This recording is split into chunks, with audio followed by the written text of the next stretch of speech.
Alright guys, so this is going to be the second part of Unit 1. So we're going to be talking about terrestrial biomes, and I'm going to try hitting another section, which is the aquatic biomes, in the same video.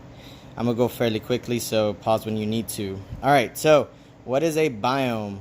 So we know that it is basically an area or an environment determined by vegetation, animals, temperature, and moisture.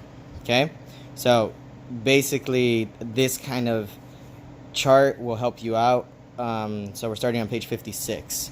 So a biome, we have two types of biomes. So we have the terrestrial biomes, which are basically on land. That's what terrestrial means. And the aquatic biomes, so anything that's in the water. So in this case, you do need to know the definition of a biome, the types of biomes, and basically its importance in our environment and in our world.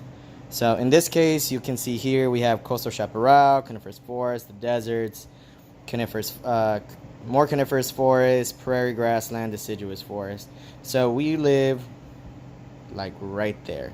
So coastal chaparral and scrub. If you go more into the mountains, is what we got, and then you just jump over, you got a desert. So this is very similar to what we have here in Cali. Okay. All right. So knowing that, we have to move over to page 69. So in page 69, I want you to understand the differences in soil composition at every biome. So there are certain levels, such as topsoil, how rich it is. Remember that basically the vegetation really depends on soil composition. So depending on the nutrients in the soil, that's the kind of vegetation you're going to have in certain biomes. So if you see desert soil, you got packed boulders at the top, some weak humus. So we'll get into the types of soils and the soil layers later on into the class, but just know that this is a very packed and very low moisture soil. Here you can see the difference between the tropical rainforest. So that's a humid tropical climate. So you have an acidic, light colored humus, lots of nutrients in the clay, level. Same thing with grassland. So now it's alkaline, so less acidic. So it really just depends on the climate and the type of soil that you'll get in certain biomes. So let's move on to 108. We're going to be jumping around a lot, so just try to keep up. Okay, this is going to be one of the charts or figures that I want you guys to know and understand. So if you see here, we have wet and hot. Okay, with decreasing temperature and increasing precipitation, we get different biomes across the world. So the main one where you'll see the most biodiversity, most plant life, more species, is going to be the rainforest. So you got hot and wet. So it rains a lot and it's fairly warm in this area. Okay. Now, if you keep it hot and you start moving less and less precipitation, you have a tropical seasonal forest or a dry tropical forest, the scrublands, savannas, and the deserts. Okay.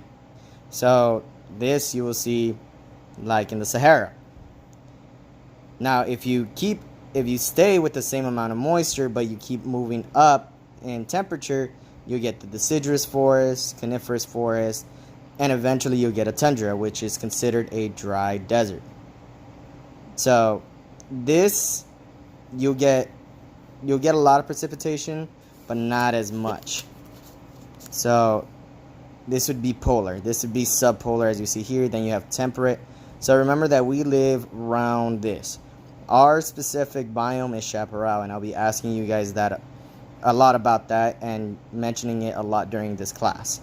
So know the differences. So as as temperature decreases and moisture or precipitation decreases, you get different types of biomes in the world.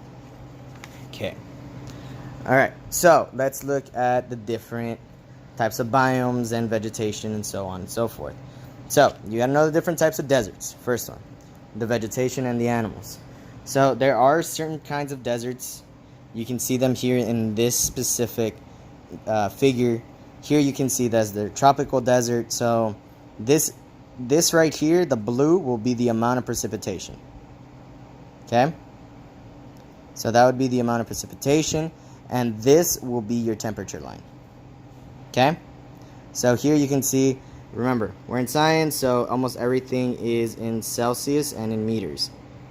So here's millimeters. Okay? From November to January, those would be the wet months. Okay? But most of the temperatures are pretty high throughout the year. Okay? So above 24 degrees Celsius. Okay? Temperate deserts. So now you have more precipitation, but again, we're talking about millimeters. Doesn't even hit 25 and sometimes. So 2.5 centimeters a month, if that, and only a few months out of the year. Here you'll see a big decline during the winter months, and then a huge increase throughout the year. Same thing with the polar desert. So here's freezing point, and then huge increase, and then again a severe drop as it gets into the seasons. Okay? Alright, so some of the animals that you'll see in the desert. So kangaroo rat, diamondback rattlesnake, collared lizard, jackrabbit, roadrunners, darkling beetles. So some fungi and bacteria, but this is mostly going to be within the cacti. So prickly pear cacti, agaves.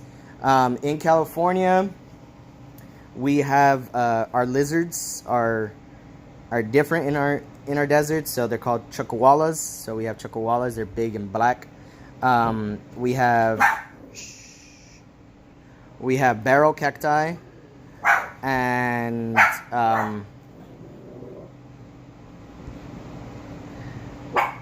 a lot of tall grasses. We also have the oasis fan palm in our deserts.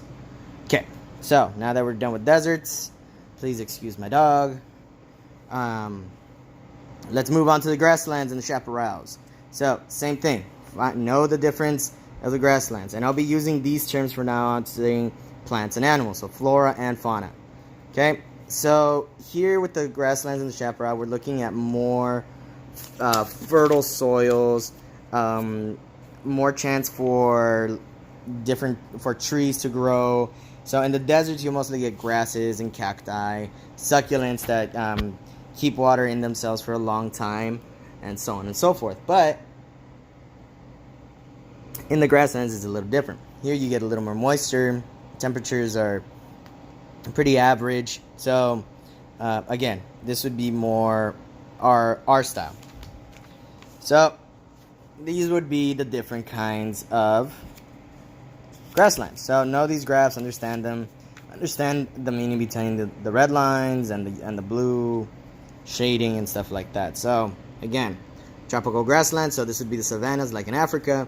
You have a wet month, you have a wet season, and you have a dry season, and the temperatures are average, so they don't really change throughout the year. The temperate grasslands, so kind of looks like Idaho, or at least, central US. It rains pretty consistently throughout the year.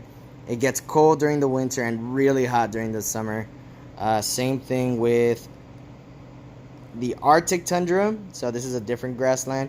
You'll see consistent rain, but it's very low. But the temperatures are extremely low during the year, and it only peaks around June, July, and August. Okay. So for this one, you'll see mostly prairie dogs, grasshoppers, coyotes. You'll get pronghorn antelope in the savannas. So think, Lion King when you think savannas. That's pretty accurate. Grasses, trees that are very scarce, but mostly you'll get grasses. Okay.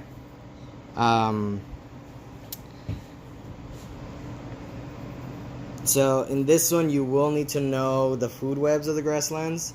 So just understand basically who eats who. Okay. What eats what. So grasshoppers eat the leaves, the grasses, and whatever vegetation. The birds eat the grasshoppers. Groundhogs eat the roots of the plants. Coyotes eat the groundhogs, etc., etc., etc. So, all right. Now let's get into chaparral. All right, so chaparral. So this is extremely important to us. So this is where we live. So I would just want you to basically read the first few paragraphs, just so you get a basic understanding of what a chaparral is. Basically, it's a place where it's fairly warm, so temperate, and we get scarce rains every so often. Okay. So now let's move on to forests. All right. Now for some of my favorites.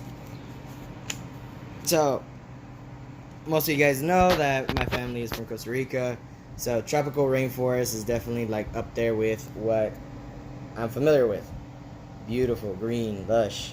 And we talked about the Amazon rainforest and how it's basically depleting because of that giant forest fire. So know that it rains all year long.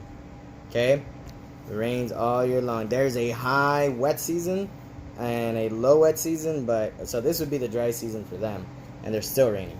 But they are consistent on their temperature. It fairly deviates. Now we look at the deciduous forest. Again, raining all year, and the temperatures kind of vary. So that red line, you'll see it go up and down. And then the last thing, you'll see the boreal forest or the taiga. Again, it rains almost all year. You got a low rain period, but temperatures are a lot colder. Okay. So you do need to understand the climate graphs.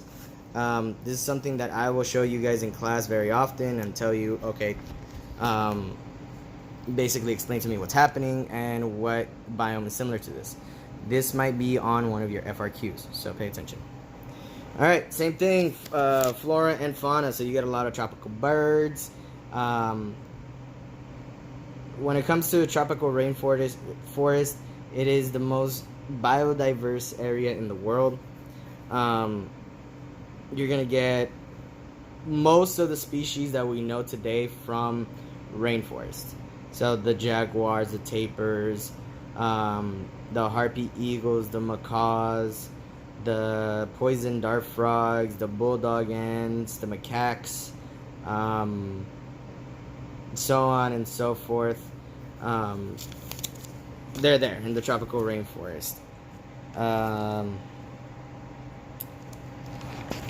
You can even see basically the niches of where most of these live.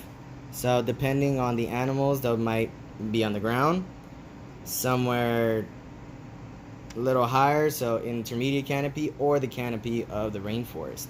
It really all just depends on what their specific dietary needs are. Okay?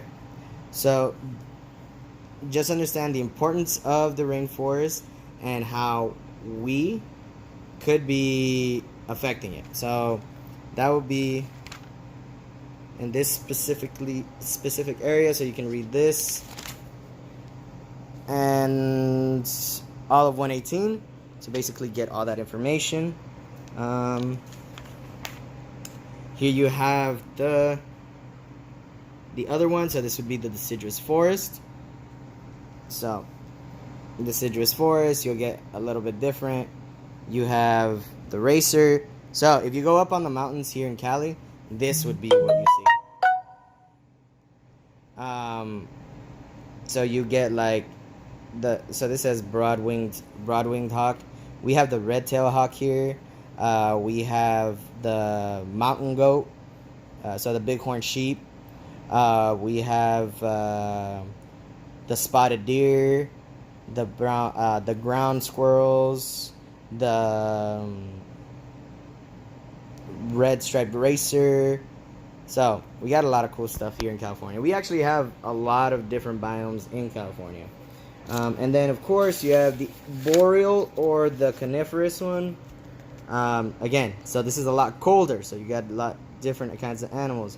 So, oh, I almost forgot. So here, the kind of vegetation that you'll get are going to be like your oaks, your scrub oaks, your redwoods, your